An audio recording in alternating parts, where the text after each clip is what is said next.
Reading by Mary Anderson. Jack and Jill by Louisa May Alcott. Chapter 16. Up at Mary's. Now fly round, child, and get your sweeping done up smart and early. Yes, Mother. I shall want you to help me about the baking by and by. Yes, Mother. Roxy is cleaning the cellar closets, so you'll have to get the vegetables ready for dinner.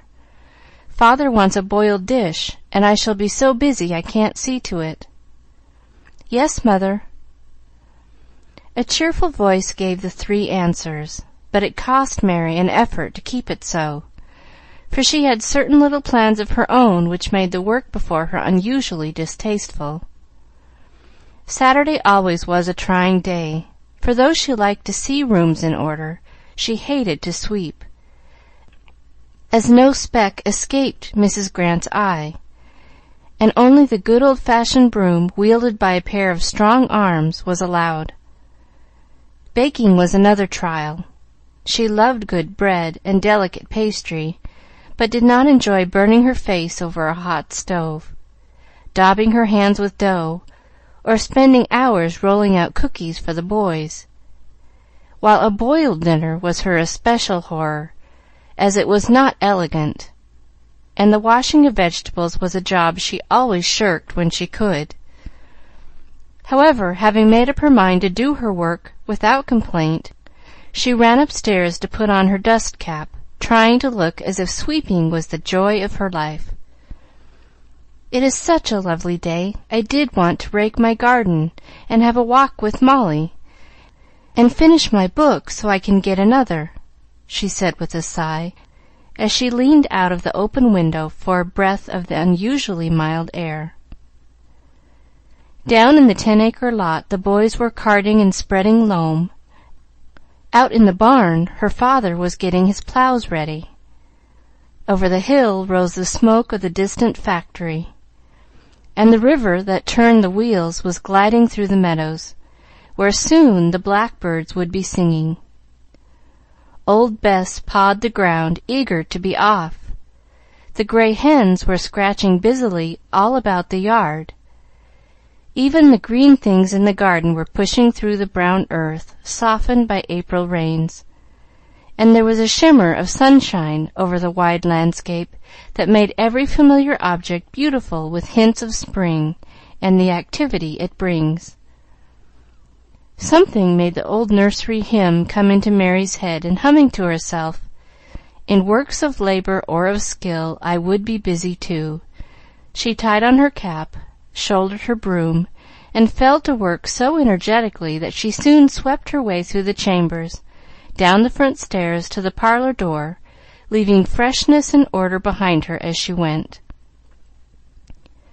She always groaned when she entered that apartment, and got out of it again as soon as possible, for it was, like most country parlors, a prim and chilly place, with little beauty and no comfort. Black horsehair furniture, very slippery and hard, stood against the wall. The table had its gift books, albums, worsted mat, and ugly lamp, the mantelpiece its china vases, pink shells, and clock that never went. The gay carpet was kept distressingly bright by closed shutters 6 days out of the 7, and a general air of go-to-meeting solemnity pervaded the room. Mary longed to make it pretty and pleasant, but her mother would allow of no change there, so the girl gave up her dreams of rugs and hangings, fine pictures and tasteful ornaments, and dutifully aired, dusted, and shut up this awful apartment once a week, privately resolving that, if she ever had a parlor of her own, it should not be as dismal as a tomb. The dining-room was a very different place, for here Mary had been allowed to do as she liked, yet so gradual had been the change that she would have found it difficult to tell how it came about. It seemed to begin with the flowers, for her father kept his word about the posy pots, and got enough to make quite a little conservatory in the bay window, which was sufficiently large for 3 rows all round, and hanging baskets overhead. Being discouraged by her first failure, Mary gave up trying to have things nice everywhere, and contented herself with making that one nook so pretty that the boys called it her bower. Even busy Mrs. Grant owned that plants were not so messy as she expected, and the farmer was never tired of watching little daughter as she sat at work there, with her low chair and table full of books. The lamp helped, also, for Mary set up her own and kept it so well trimmed that it burned clear and bright, shining on the green arch of ivy overhead, and on the nasturtium vines framing the old glass, and peeping at their gay little faces and at the pretty young girl so pleasantly that first her father came to read his paper by it, then her mother slipped in to rest on the lounge in the corner, and finally the boys hovered about the door as if the settin' room had grown more attractive than the kitchen. But the open fire did more than anything else to win and hold them all, as it seldom fails to do when the black demon of an air-tight stove is banished from the hearth. After the room was cleaned till it shone, Mary begged to have the brass andirons put in, and offered to keep them as bright as gold if her mother would consent. So the great logs were kindled, and the flames went dancing up the chimney as if glad to be set free from their prison. It changed the whole room like magic, and no one could resist the desire to enjoy its cheery comfort. The farmer's three-cornered leather chair soon stood on one side, and mother's rocker on the other, as they toasted their feet and dozed or chatted in the pleasant warmth. The boys' slippers were always ready on the hearth, and when the big boots were once off, they naturally settled down about the table, where the tall lamp with its pretty shade of pressed autumn leaves burned brightly, and the books and papers lay ready to their hands instead of being tucked out of sight in the closet.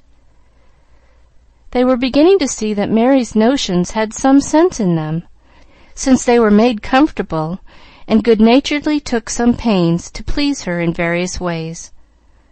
Tom brushed his hair and washed his hands nicely before he came to table. Dick tried to lower his boisterous laughter, and Harry never smoked in the sitting-room. Even Roxy expressed her pleasure in seeing things kind of spruced up, and Mary's gentle treatment of the hard-working drudge won her heart entirely. The girl was thinking of these changes as she watered her flowers, dusted the furniture, and laid the fire ready for kindling. And when all was done, she stood a minute to enjoy the pleasant room, full of spring sunshine, fresh air, and exquisite order. It seemed to give her heart for far more distasteful labors, and she fell to work at the pies as cheerfully as if she liked it. Mrs. Grant was flying about the kitchen, getting the loaves of brown and white bread ready for the big oven. Roxy's voice came up from the cellar singing Bounding Billows, with a swashing and scrubbing accompaniment which suggested that she was actually enjoying a life on the ocean wave. Mary, in her neat cap and apron, stood smiling over her work as she deftly rolled and clipped, filled and covered, finding a certain sort of pleasure in doing it well, and adding interest to it by crimping the crust, making pretty devices with strips of paste and star-shaped prickings of the fork. "Good will giveth skill," says the proverb, and even particular Mrs. Grant was satisfied when she paused to examine the pastry with her experienced eye. "You are a handy child, and a credit to your bringing up, though I do say it. Those are as pretty pies as I'd wish to eat, if they bake well, and there's no reason why they shouldn't." "May I make some tarts or rabbits of these bits? The boys like them, and I enjoy modeling this sort of thing," said Mary, who was trying to mold a bird as she had seen Ralph do with clay to amuse Jill while the bust was going on. "No, dear, there's no time for knick-knacks to-day. The beets ought to be on this minute. Run and get 'em. and be sure you scrape the carrots well." Poor Mary put away the delicate task she was just beginning to like, and taking a pan went down cellar, wishing vegetables could be grown without earth, for she hated to put her hands in dirty water. A word of praise to Roxy made that grateful scrubber leave her way to poke about in the root cellar, choosing seech as was pretty much of a muchness, else they wouldn't bile even. So Mary was spared that part of the job, and went up to scrape and wash without complaint, since it was for father. She was repaid at noon by the relish with which he enjoyed his dinner, for Mary tried to make even a boiled dish pretty by arranging the beets, carrots, turnips, and potatoes in contrasting colors, with the beef hidden under the cabbage leaves. "Now I'll rest and read for an hour, then I'll rake my garden, or run downtown to see Molly and get some seeds," she thought to herself, as she put away the spoons and glasses, which she liked to wash, that they might always be clear and bright. "If you've done all your own mending, there's a heap of socks to be looked over. Then I'll show you about darning the tablecloths.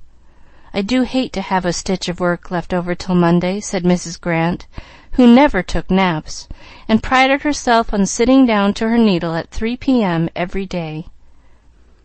"Yes, Mother."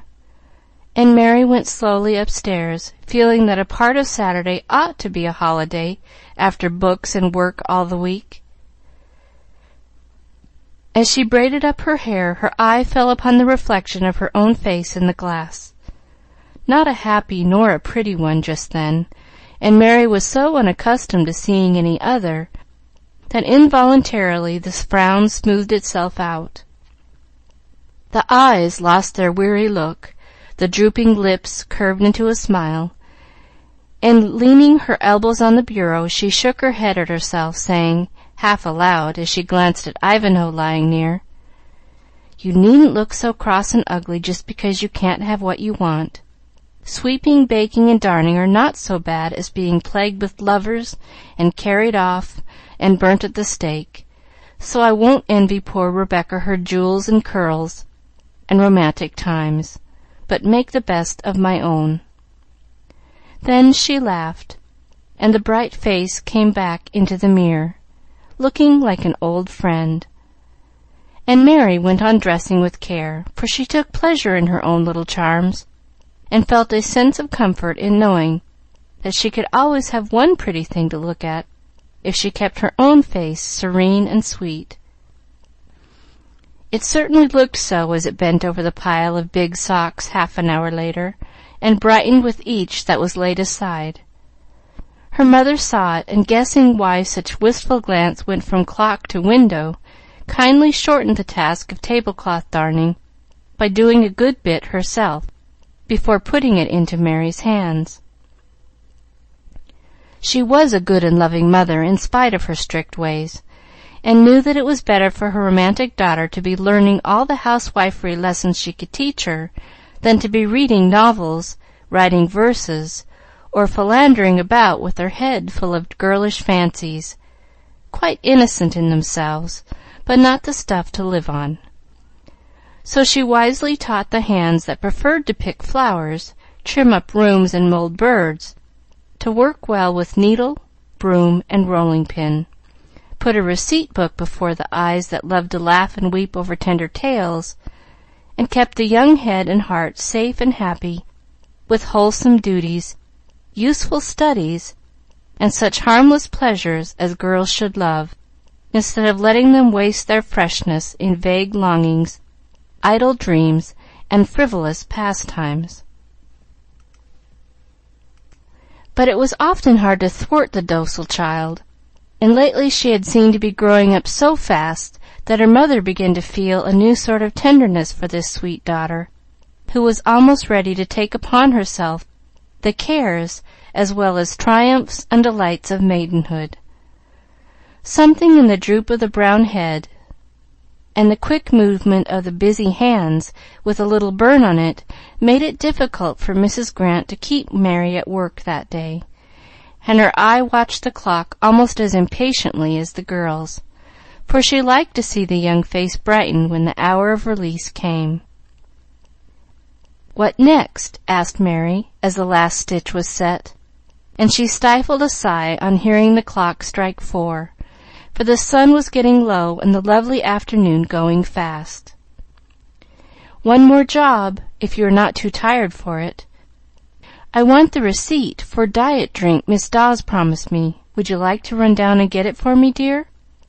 "Yes, Mother," and that answer was as blithe as a robin's chirp, for that was just where Mary wanted to go. Away went thimble and scissors, and in 5 minutes away went Mary, skipping down the hill without a care in the world, for a happy heart sat singing within, and everything seemed full of beauty. She had a capital time with Molly, called on Jill, did her shopping in the village, and had just turned to walk up the hill when Ralph Evans came tramping along behind her, looking so pleased and proud about something that she could not help asking what it was. For they were great friends, and Mary thought that to be an artist was the most glorious career a man could choose. "I know you've got some good news," she said, looking up at him as he touched his hat, and fell into step with her, seeming more contented than before. "I have, and I was just coming up to tell you, for I was sure you would be glad. It is only a hope, a chance, but it is so splendid I feel as if I must shout and dance, or fly over a fence or two to let off steam." "Do tell me quick. Have you got an order?" asked Mary, full of interest at once, for artistic vicissitudes were very romantic, and she liked to hear about them. "I may go abroad in the autumn." "Oh, how lovely!" "Isn't it? David German is going to spend a year in Rome to finish a statue, and wants me to go along. Grandma is willing, as Cousin Maria wants her for a long visit, so everything looks promising, and I really think I may go." "Won't it cost a great deal?" asked Mary, who, in spite of her little elegancies, had a good deal of her thrifty mother's common sense. "Yes, and I've got to earn it, but I can. I know I can, for I've saved some, and I shall work like 10 beavers all summer. I won't borrow if I can help it, but I know someone who would lend me 500 if I wanted it." And Ralph looked as eager and secure as if the earning of twice that sum was a mere trifle when all the longing of his life was put into his daily tasks. "I wish I had it to give you. It must be so splendid to feel that you can do great things, if you only have the chance, and to travel, and see all the lovely pictures and statues, and people and places in Italy. How happy you must be!" And Mary's eyes had the wistful look that they always wore when she dreamed dreams of the world she loved to live in. "I am so happy that I'm afraid it never will happen. If I do go, I'll write and tell you all about the fine sights and how I get on." "Would you like me to?" asked Ralph, beginning enthusiastically and ending rather bashfully, for he admired Mary very much, and was not quite sure how this proposal would be received. "Indeed I should. I'd feel so grand to have letters from Paris and Rome, and you'd have so much to tell it would be almost as good as going myself," she said, looking off into the daffodil sky as they paused a minute on the hilltop to get breath, for both had walked as fast as they talked. "And will you answer the letters?" asked Ralph, watching the innocent face, which looked unusually kind and beautiful to him in that soft light. "Why, yes, I'd love to. Only I shall not have anything interesting to say. What can I write about?" And Mary smiled as she thought how dull her letters would sound after the exciting details his would doubtless give. "Write about yourself and all the rest of the people I know. Grandma will be gone, and I shall want to hear how you get on."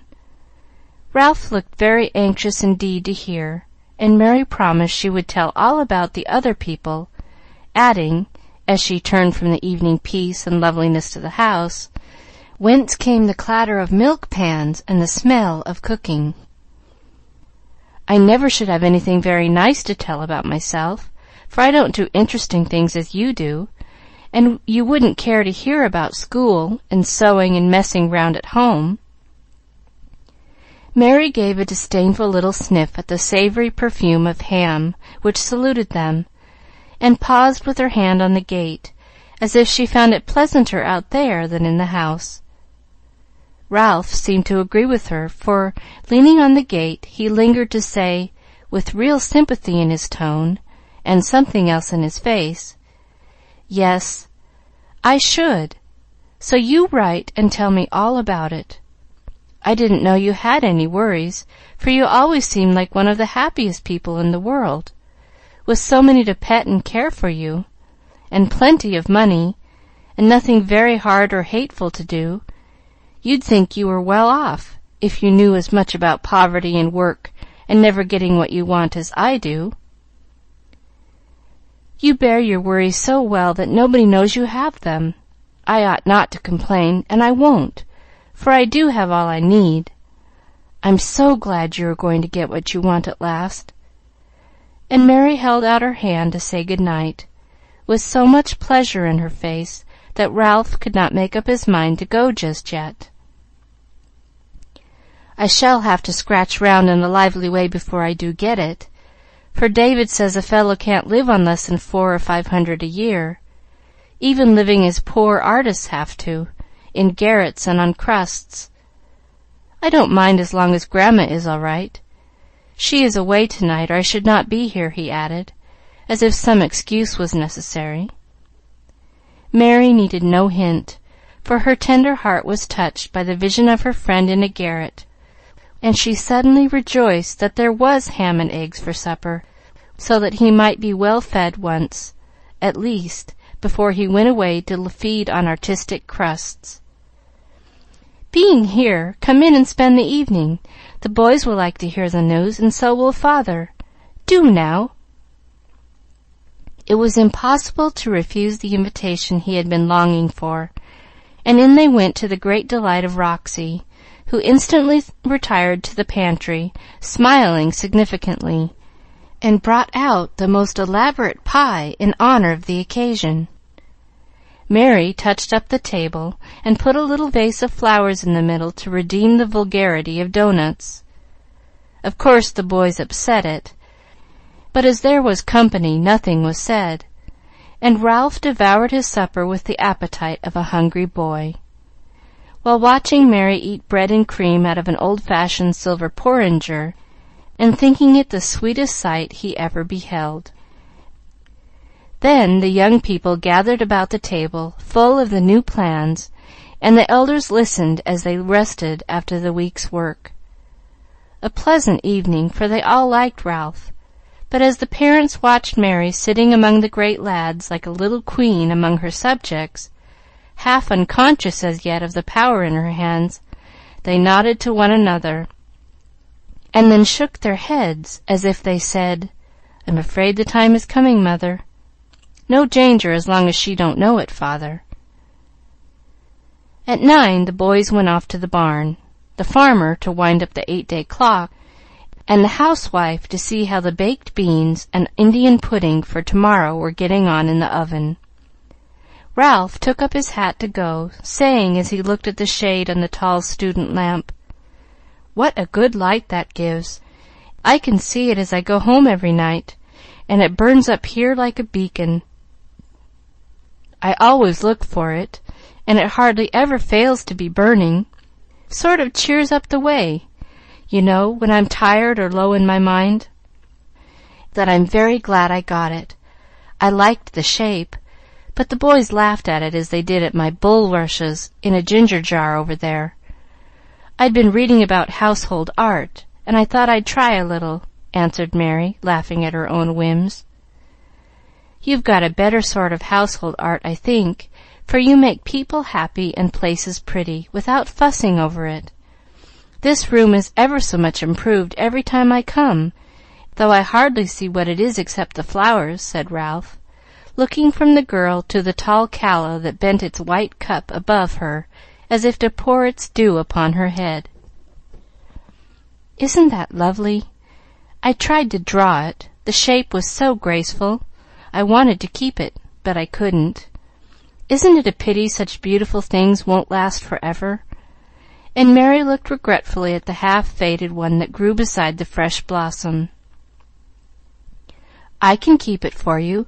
It would look well in plaster. May I?" asked Ralph. "Thank you. I should like that very much. Take the real one as a model. Please do.